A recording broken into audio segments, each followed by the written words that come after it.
Welcome to my channel. I'm Sarah. In this video, we're going to do a little intro about me, get to know me, and my testimony, which I'm super excited for.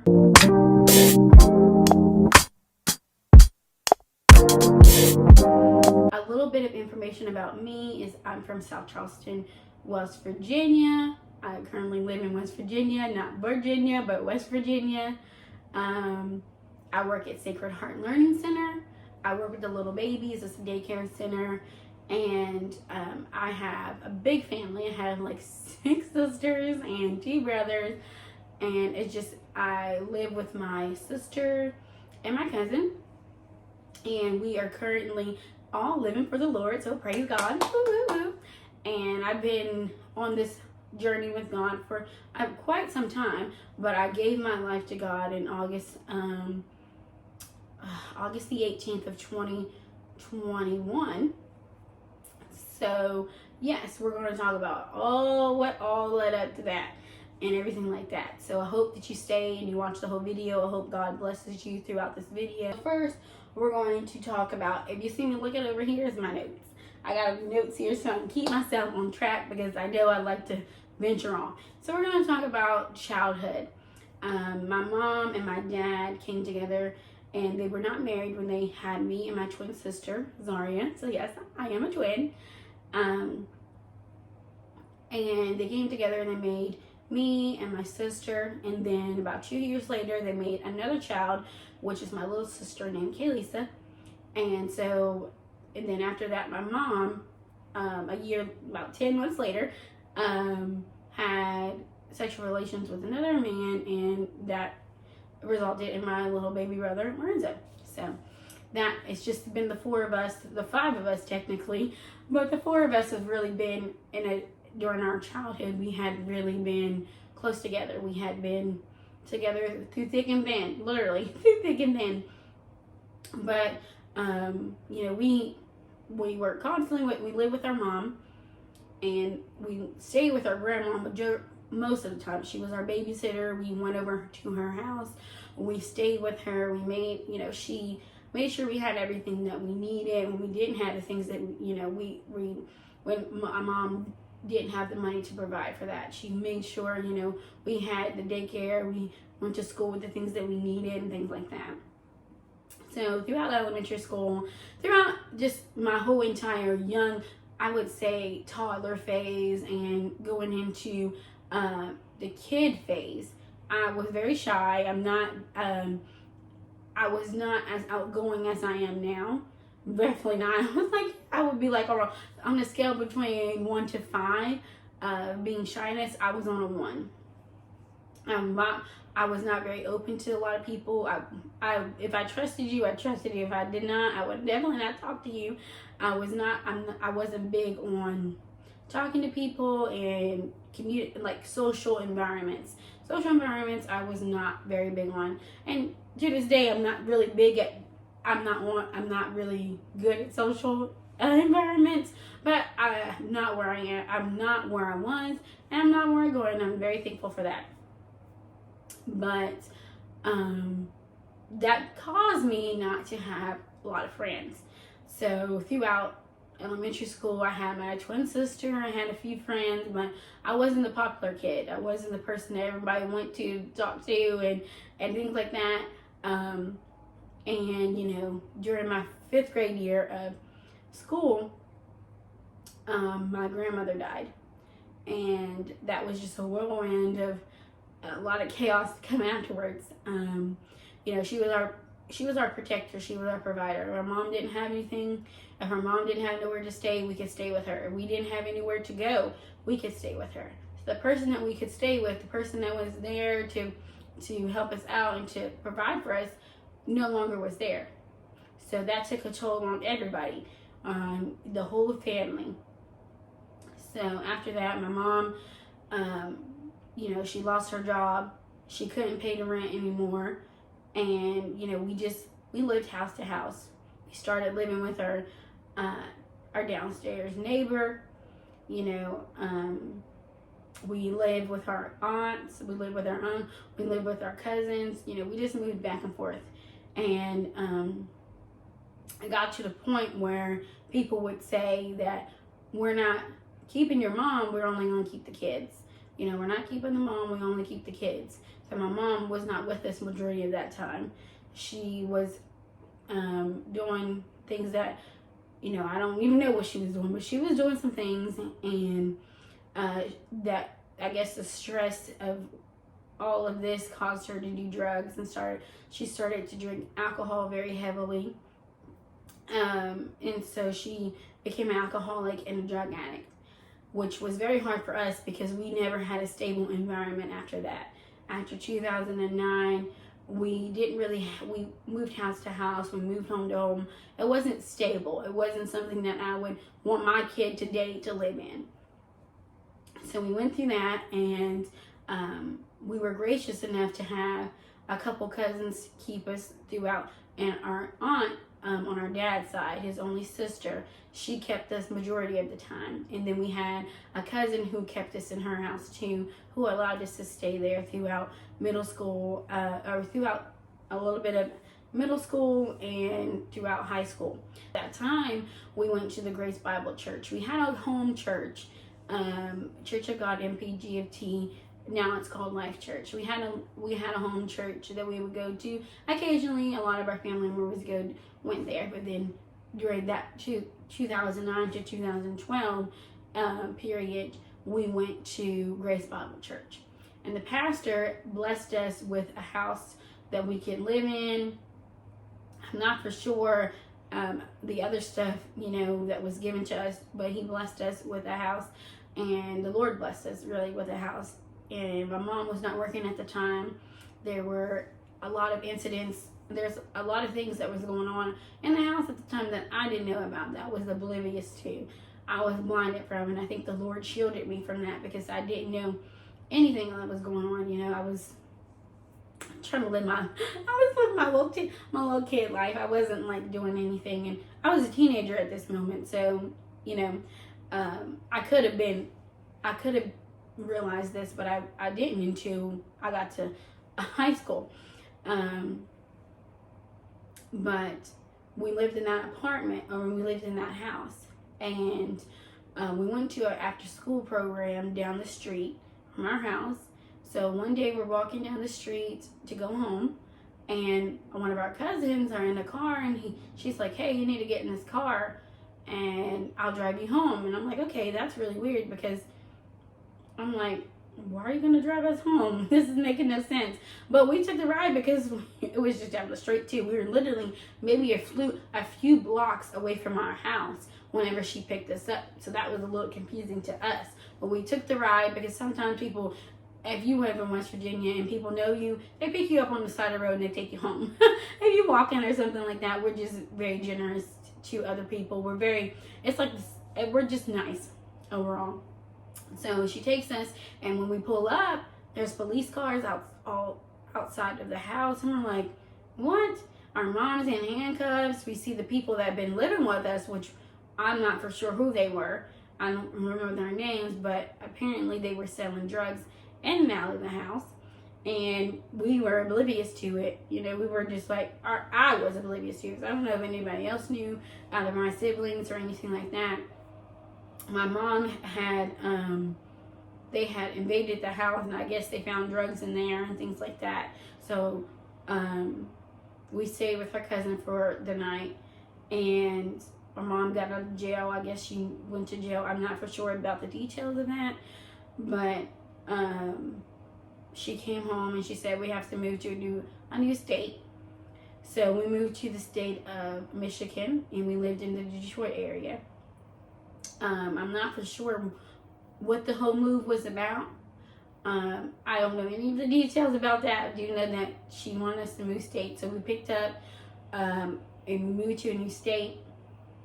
So we went from a 4-bedroom apartment, or 4-bedroom house, to a 2-bedroom apartment, where us 4 shared a bedroom and my mom had a room to herself. It wasn't really spacious, but it had a couple rooms. I had the living room / dining room area. I had a little small kitchen. So you went straight back and the bedrooms are on this side, and another bedroom in the back, and there was a bathroom. So it was a nice size for maybe one to three people. But 5 people, it was very small. But we had, thank God, we had a bed to sleep on. We each had a place we each had clothes. You know, he provided clothes for us. He provided shoes for us. Now, we did not have any way of washing our clothes. So yes. So this was something that we had went from. I was like, oh my gosh, thank God that we have a house now. We don't have to move house to house. We don't have to worry about food, you know, because there's some nights where even when we were in Detroit, we didn't have nothing to eat. We were foodless. We were starving. You know, we didn't have running water. We didn't have electricity. There was all the basic needs that a child, not even a child, but a person needs. Those things were not met. You know, we had a very hard time in Detroit. We had to walk, I would say, about 5 to 6 miles to school. We walked all the way to school every single day. Or not, excuse me. We walked to school for, I would say, a good 3 to 4 months by ourselves. Then this lady, thank the Lord, she picked us up during the cold. She picked us up when it really started to get cold. Some days we even, and she took us to school. She had a son that was going to the school at the time, and he was in my little brother's class, so they were friends. But she picked us up and she took us to school, and we didn't have to walk as many times. Some days she was not there to pick us up, and some days she was there. So we walked back and forth anyways. Even on Saturdays, to get out of the house, we went to the library to use the computers. I remember that all the time.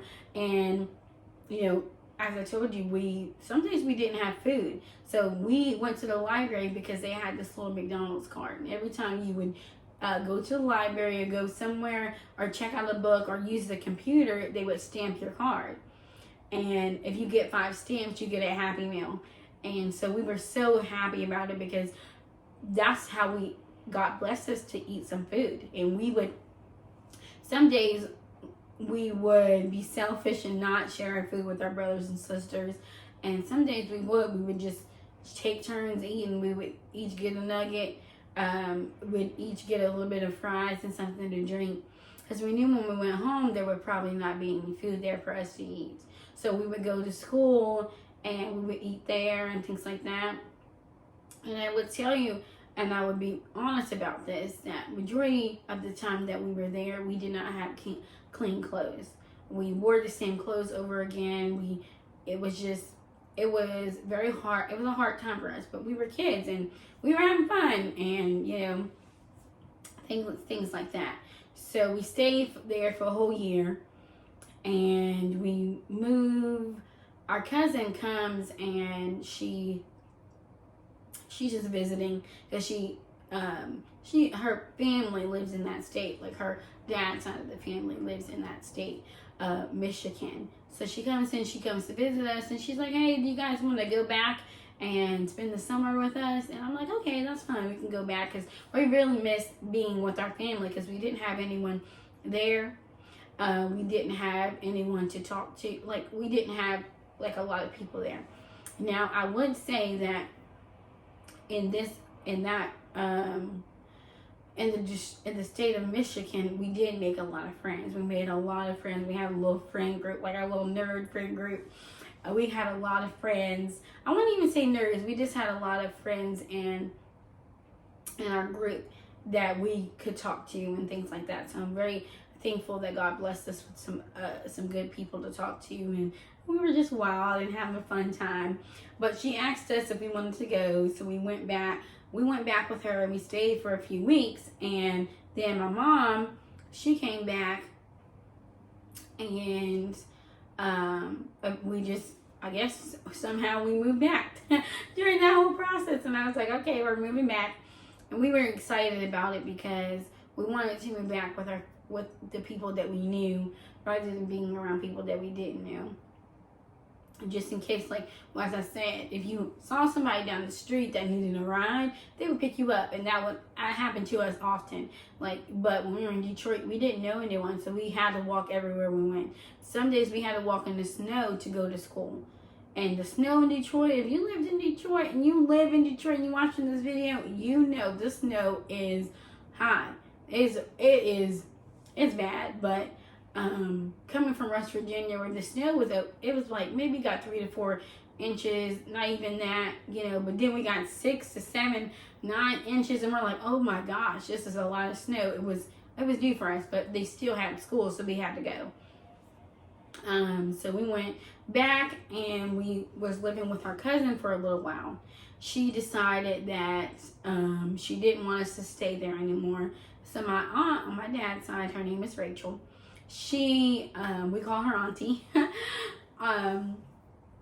She let us come stay with us, but she would not. I was not for sure about my mom, but my mom decided to stay and live with my cousin at the moment. Because at this time, my mom was still jobless and did not have a job and was not really providing that much for us. So we were living off that cousin, and we were living off our aunt. We weren't old enough to get a job. We weren't old enough to get anything for ourselves. So somebody had to provide for us, and that was, at the moment, that was family members.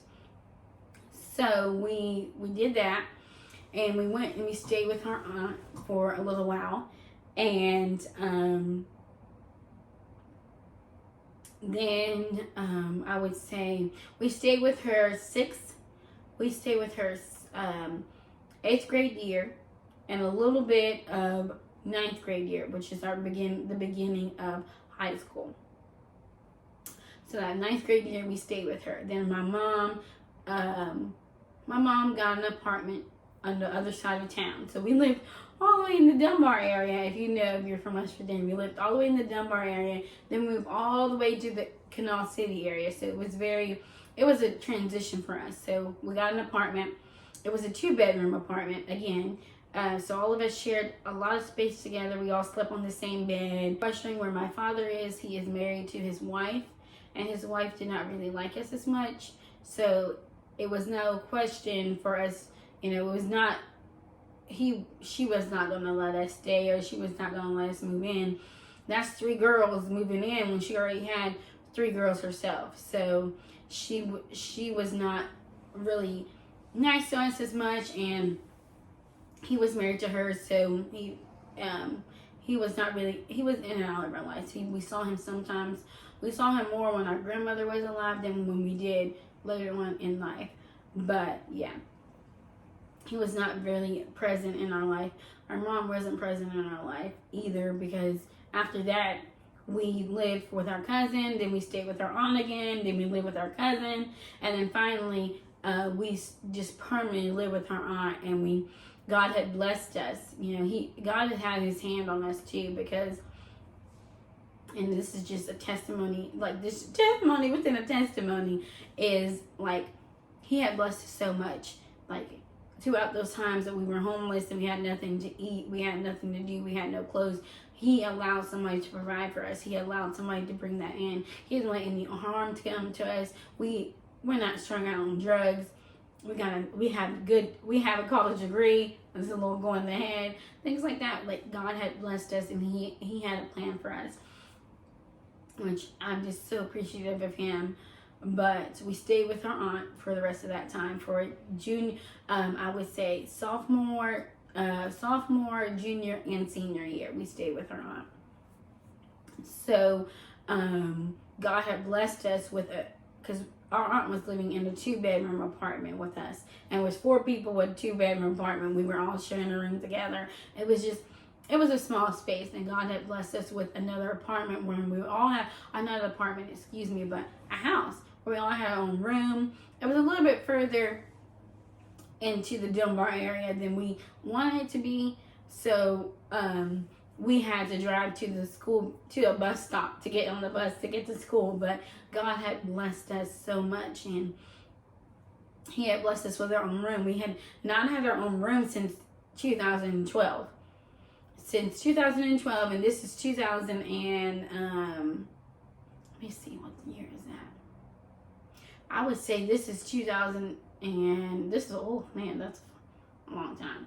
Maybe that was 2011. I don't know.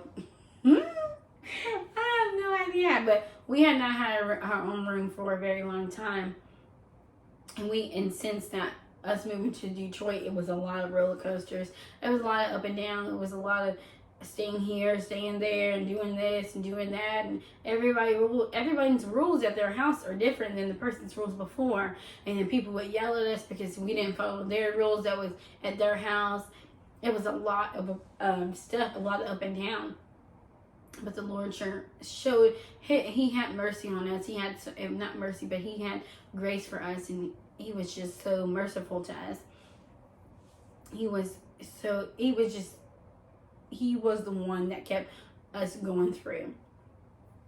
So we went through that, and we're in high school, and during this high school phase, I'm still not, I'm introverted. I like to be by myself. I'm not really talking to a lot of people. I have my group of friends. Of course, in high school, you have a group of friends. Everybody has a group of friends. Well, I'm saying everybody, but a lot of people have a group of friends. And I have brought those friends from middle school to high school. So, and I had my group of friends. I had my sister with me, so we were doing good. God had blessed us at our house with our own beds, pillows, things like that, like things that, we were longing for, and God had blessed us with those things. And we were so just very thankful and so grateful for those, those things. And what's it called? We graduated high school. I thank the Lord for that, because from everything that happened before, we could have been on drugs, we could have done other things, we could have decided to just, do whatever. So we graduated high school, and before this, I had applied for WU, West Virginia University. I did not get into West Virginia University, but I did get into West Virginia Tech. Our West Virginia University, West Virginia Institute of Technology. So I go to Tech, and college, if you've been to college, it's a whole different experience than in high school. Your high school friends aren't there. You're by yourself. I had a roommate that really did not like me, and we shared a room together. So she had her side, I had my side, and it was just a hard experience for me, because everyone that I knew, and my university was about 45 minutes away from, from my house. It was about an hour away from my house, but 45 minutes away from the city of Charleston. So, or it was maybe 45 minutes away from Charleston, West Virginia. But, it's far out. It's like I can't see them every day. I can call them and things like that, but I can't see them, and that, it was hard on me because I was by myself. And once you get isolated and you're by yourself, the devil starts to work in you, because I'm not living for the Lord anymore. I was going to church consistently throughout my middle school and high school. I was going to church. I was, living for the Lord. I got baptized when I was 18, but that baptism wasn't as effective, because everyone's like, oh, you need to go get baptized. I'm like, okay, let me go do that. It wasn't like something I chose to do. It was just something that I did because everybody was saying, hey, you need to go do this. So it wasn't a choice that I made, based solely on God telling me, hey, it's time for you to get baptized, or hey, let's get, give your life to me, and things like that. It was just me being pressured, me feeling the pressure to do it. So I'm not living for him, and the devil had convinced me that the Lord was not real. He had convinced me that the Lord was not real, and that I was just, he was attacking me every which way. I've had really bad anxiety during those moments. Throughout majority of my college years, I had anxiety. My anxiousness was so high. I managed to make one friend in the beginning of my freshman year, my first year of college. I made a friend, and eventually, by the second semester, we no longer spoke to each other. I don't understand why. I was very confused at it, because I would speak to her, but she really wouldn't speak to me. I don't know. Maybe I did something to her that she didn't like, but I don't remember that. Maybe she just stopped talking to me altogether for an unknown reason. So she stopped talking to me, and I was just by myself. I didn't have anybody else to talk to. And it's not that being by yourself is a bad thing, or me being by myself is a bad thing, because I like to be by myself. I like to be by myself. As I said, I'm very introverted. I am very to myself, and then I'm good with that. But eventually I would like to speak to other people and have somebody else on campus to talk to, have somebody else on campus to go to classes with. So my second year, our campus was moving to a whole new location, into the Beckley, West Virginia. So that was my second year. I decided to get roommates. I decided to, the little thing that you do, you go in, you click the room. I decided to get an empty room where nobody was. And I was like, okay, God, even at this moment, I'm like, the devil's telling me God's not real, and I'm still asking God to help me out. I'm like, what's going on with me? But I go in there, and this girl texts me, and she's like, can me and my 3 friends rooms with you? I said, yes, sure. And I'm like, oh my gosh, it's going to be the best. We text each other throughout the summer, and we put different, into a group chat, and we were friends and things like that. Then I get there, and I'm like, okay, I'm going to make some friends, and it's going to be the best. We're going to be roommates forever. We're going to be best friends. We're going to go to each other's weddings. We're going to do so much things together. And that was not the plan. That was not what happened. And they did things that I didn't want to do. I had never been interested in smoking. I had never been interested, even to this day, I'm not interested in smoking. I'm not interested in drinking. I was not interested in having sex with anyone. I made a promise to God when I was 15 that I would save myself through marriage, and I'm still holding on to that promise. I still have not done anything like that. Praise be to God. I'm I get to tell my children, hey, I decided to wait, and I kept this promise to God. That was very hard to keep, but we'll get a little bit into that in the video later on in the video. But they just were doing things I didn't want to do. So I decided that that next year I would not be roommates with them. I'd be roommates with somebody else. So I think this is really when my isolation happened. And I decided to get a room, but I didn't know this at the time, that didn't have any windows. So I had a room with no windows, and it was just me in this room by myself. Half the time I didn't eat because I had so much anxiety going out of the room to go get something to eat. And half the time I didn't go to class. It was just one thing after another, and I was just spiraling down. And I didn't make any friends. And my whole college years, I didn't make any friends. And it made me sad. It made me really sad, because I wanted to speak to people. I wanted to do that. But my anxiety level was at a 10 all the time. And, I would even getting on elevators with people, I would have so much anxiousness. I would have to take deeper breaths. I would almost have a panic attack, because I was just so anxious about it. My mind was racing. Oh my gosh, what are they thinking about me? Oh my gosh, are they gonna, blah, blah, blah. It was just so much. It was a lot of things that were going on through my mind. And the devil really had his hand on my life. So the next year is 2020. So 2020, I moved into a new campus. I moved into a new dorm room. I was across the street at another place, and then I moved over here. So in 2020, my grades were not doing good. I was in my third year of college, and I did not pass my anatomy class because I was taking a nursing major. I did not pass my anatomy class, so I could not go into nursing. So I tried anatomy one more time just to see if I can pass it. I definitely did fail. So at the end of that year, I didn't have a roommate at all at that time, so I didn't make any friends that year.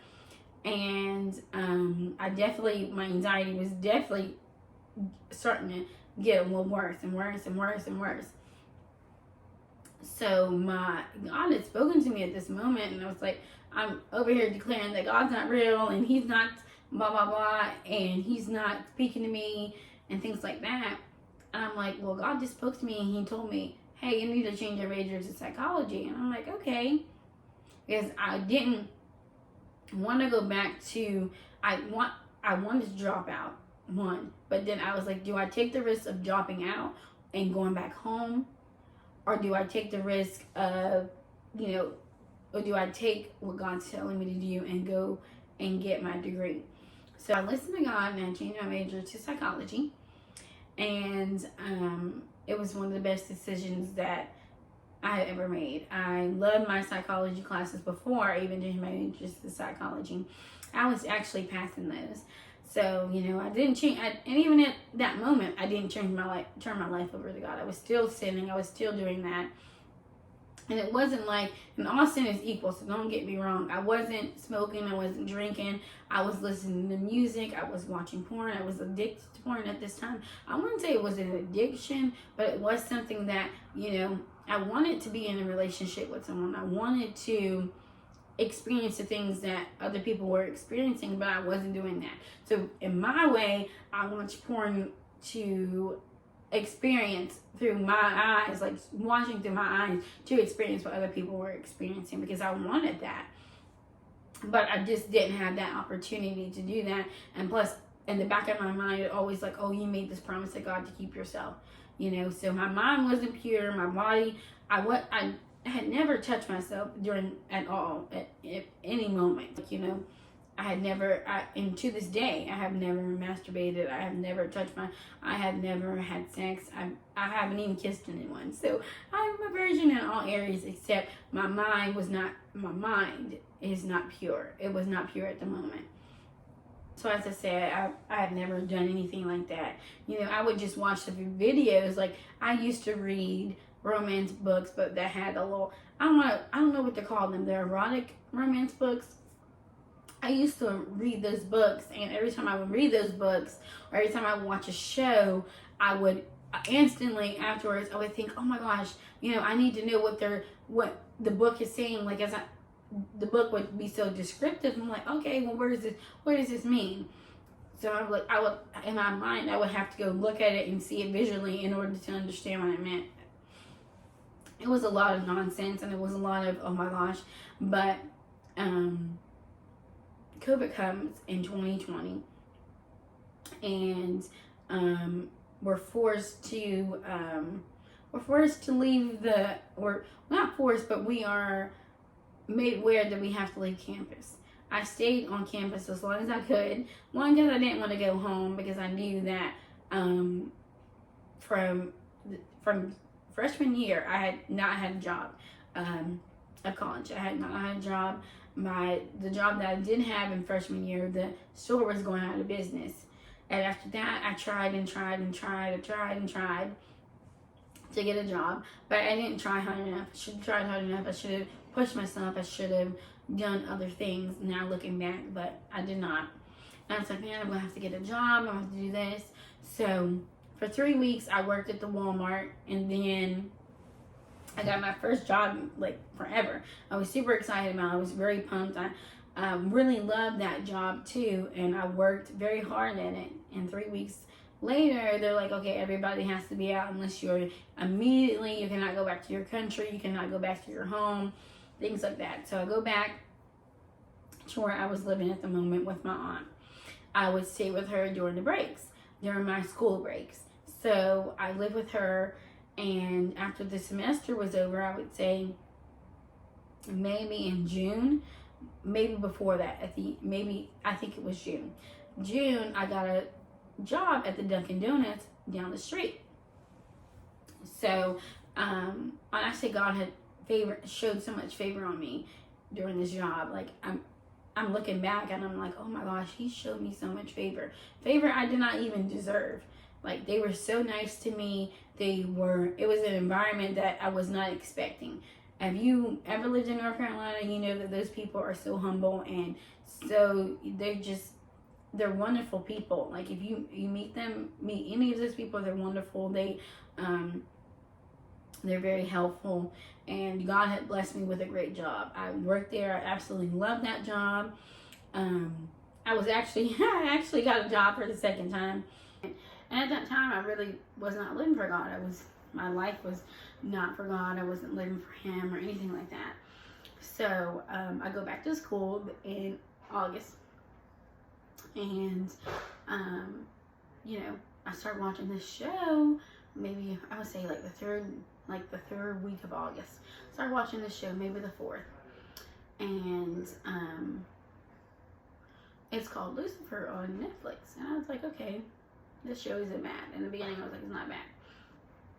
And then I started to sympathize with Lucifer, and I was like, I'm sympathizing with the devil. This is wrong, I'm like, God convicted me immediately. He was like, what? So that was my eye opener. That was my chance or my moment to turn my life over to Him. So I changed my life over to Him. And it wasn't perfect. It's still not perfect now. It wasn't easy. It is still not easy now. There was a lot of sacrificing. There was a lot of going back and forth. There was, a lot of inconsistencies. But one thing I did do was I read my Bible consistently, and so I do to this day. I read my Bible consistently. There was some moments in which I was not, and we'll get into this in a few minutes. But I chose to read my Bible. I chose to stop listening to that music. It was hard. It was very hard because I went back and forth, and I was like, okay, I need a good playlist where I don't need, I need a good playlist that I can listen to that will keep me on focus. I don't need to go back to 90s R&B.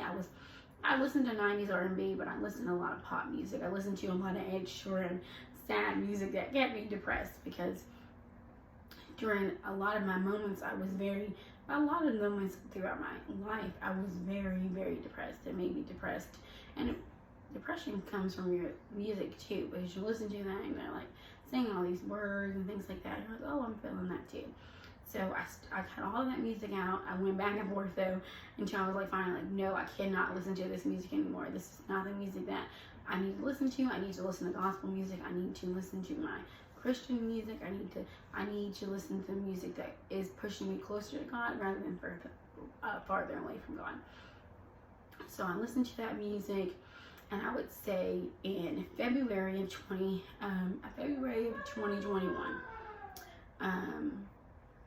February of 2022, excuse me.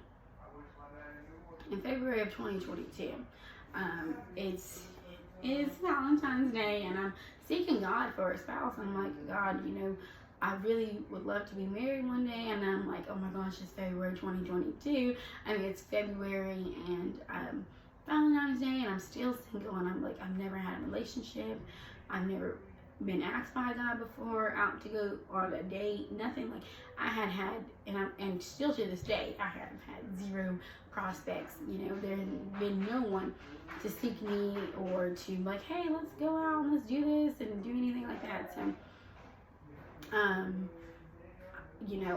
that made me feel really lonely and sad, and I went into a depressive state where I was like, I almost committed suicide. I was thinking in my head, I went through the worst storm I've ever went through in my life. Like, I would say, like, before that was okay, like, those were storms, but this storm I wanted to in my life, and I was like, I'm living for God, I'm living for you.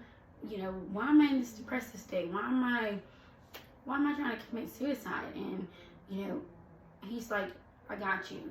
He picked me up and he said, I got you, Sarah. And he turned me around, and that was, I think from that storm, I really started to trust him more. I started to not lean on my understanding, but his understanding. And this whole thing of trust is like, I can do a whole separate video on me just God, God teaching me how to trust him. Because I had never trusted anyone in my life, because people came in and out. They came in and out. They were not consistent, you know. It wasn't anything consistent. And when you don't have consistency in your life, it's hard to trust someone to say, hey, I'm going to be here for you, when there's a lot of people that was not there for you. And you're like, okay, he's going to be here for me, but these other people, but you know that God is different. You know, I know that now, that God is different, and that he's not those people. God is, but he is wonderful. He's faithful. He's kind. He tells you when you're wrong, but he doesn't cuss you out when you're wrong. He doesn't say anything harmful. He's like, hey, Sarah, you shouldn't have done that. You know, this is what you should have done. He always when he corrects you, it comes with correction. It doesn't come with rude and harsh words. He's like, okay, next time I think you should do this. I think you should do this, Sarah. You need to go and apologize to that person. So after that incident, I was in my word every day. I started this journey of reading the whole Bible. So this is something that God led me to do. I had a big bottle. I put all of the names of the Bible in there. I shook it up, and I picked out a name. And after I picked out a book. After I got done with that book, I picked out another book. And this process was not for me to go fast or to go slow, any of that. I was just, I don't want to say slow, but it was for me to take my time to really get to know God through his word. And it had blessed me so much. I read his word every single day. I made sure that I did what I was supposed to do, reading his word. I prayed to him. I sacrificed so much. I was praying to him every afternoon, you know, and God would slowly but surely reveal to me the things that were no longer needed in my life, you know. Even if you know me now, I'm a big sports fan. I love sports. I love tennis, basketball, football. I like, you know, everything but golf. And I would sacrifice my time. I would sacrifice everything I had for God. I would take moments away where I didn't watch sports, where I didn't do this, because I know, and I would fast and pray. And this is what the difference between me in high school living for God and the one that I'm living for God in college. You know, I'm older, I'm mature now. I know what God is. I'm really honestly living for him. You know, and I did things that I didn't do before, you know. So I really trusted him. And even to this day, me in year 3, I'm in year 3, which is kind of crazy to say. I'm in year 3, and you know, he's still teaching me. I'm still learning. I've read the whole Bible. I've read the whole Bible. It took me a good 2.5 years, and I'm starting to reread it now from the beginning to the end. And I'm just enjoying it. I'm really enjoying this time with God. Is my life hard? Yes. I wouldn't say my life is very hard. But I want to say that. Is my life perfect? No. But I have peace that didn't have before. I turned my life over to God. I have joy. You know what I'm saying? I have a better attitude, because if you would ask me a couple years ago, if you seen me a couple years ago with my attitude, you would have been like, what is wrong with this girl? She need to get herself some help. But it was from all the trauma and all of the stuff that I went through, and I've never had the time to really, or I never took the time to really process it and to express my emotions of how I felt with that.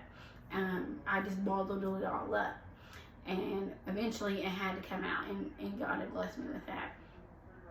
But I challenge you from this video to take the fact that God had took a little girl who is shy, who is very quiet, and I'm still very quiet, I'm still very reserved to myself. You know, when he asks me to do things, I do it, you know, even though some of the time I'm like it's very hard for me, because I'm not that sociable person. I like to be by myself, but he asks me to do it, I do it. It's hard. Sometimes I don't do it, you know. And I'm like, oh my gosh, I should have done that, because God asked me to. He asked us to do something, we should do it. He's working on me with that. But I pray that you take the pieces that you needed to take from this video. And I pray that overall that you know that God is real. He's living. He is alive. He is here for us, and that we should really give our lives to Him. You know, it's not our life, it's His life. It's not our will, it's His will. If He wants us to do something, He wants to do it. If He wants us to get married when we're 50, we get married when we're 50. If God wants us to move out to the other side of the country, we're going to do it because He has access to do it. And we know that His plan is better than any plan that we could ever ask for or even imagine. So, second challenge, I challenge you to read your book, the textbook that God has blessed you with, a Bible, every day. You know, strive to do that. Carve out time, even if in your lunch break. Carve out the time. You know, listen to sermons, listen to the music that God has blessed us with. You know, there's a whole playlist. I will link my playlist below from Spotify. Go listen to it, explore. You know, just take that time and really get to know God. You know, and another thing, I know I'm saying so many things, but I would say honestly and truly, have a relationship with God. You know, a relationship is not one-sided. It's not you continuing to speak to Him all the time, but allowing Him to speak to you, allowing Him to talk to you, allowing Him to say those things to you. You know, just allowing Him to speak to you and telling you what to do. So I just pray that you have received everything you need to receive from this video. And future videos come, I'm going to do faith-based content. I'm going to do travel vlogs. I'm going to Dallas to an Elevation Worship concert. I'm so excited. I'm going to do how I read my Bible. I'm going to explain the book that I'm doing right now and the different books that I'm reading and things like that. And I am going to post every other Saturday. So I pray that you were blessed by this video. Share with a friend. And I pray that you make the sit down if God has called you to do this, and share your testimony and post it on YouTube, because other people will be blessed by it. So I'll see you guys in my next video. Later.